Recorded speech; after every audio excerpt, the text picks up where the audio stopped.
Ludwig Wittgenstein's Tractatus Logico-Philosophicus is a groundbreaking work of 20th century philosophy.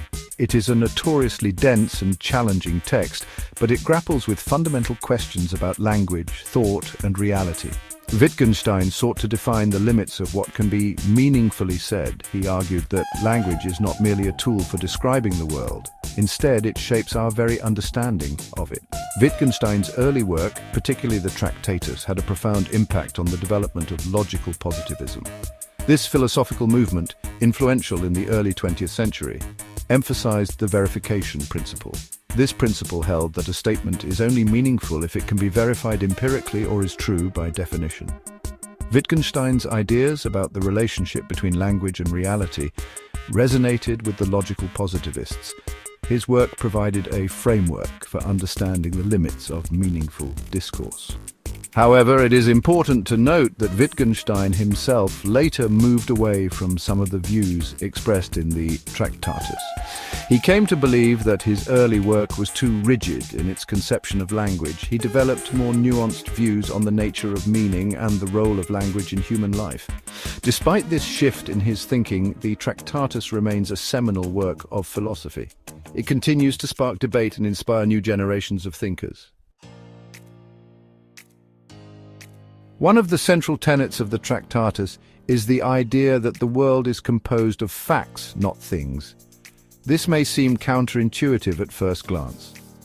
We typically think of the world as being made up of objects, trees, cars, people, and so on.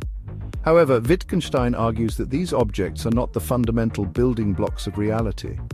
Instead, it is the facts about these objects that constitute the world. For Wittgenstein, a fact is a state of affairs. It is the way things are. For example, the statement "the cat is on the mat" describes a fact. It is a statement about the relationship between two objects, the cat and the mat. The world, according to Wittgenstein, is made up of countless such facts.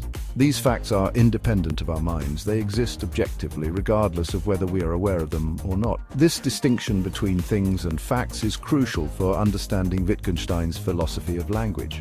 If the world were simply a collection of things, then language would be a relatively straightforward matter of naming these things.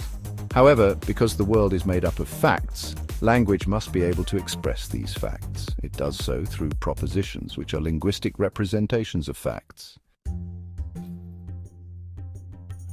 Wittgenstein argues that language is essentially a tool for picturing the world. He uses the analogy of a picture to explain how language works.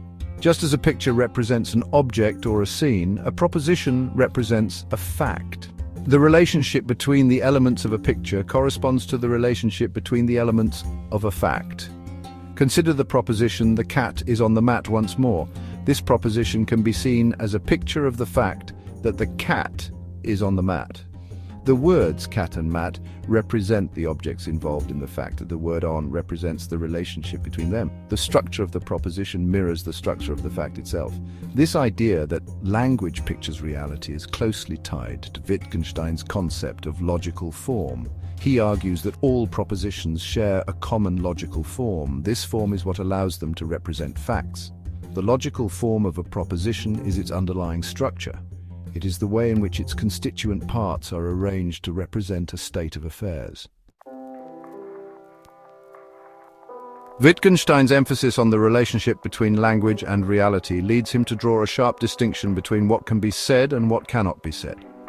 For Wittgenstein, the limits of language are the limits of the world. What can be said are only those things that can be pictured in language.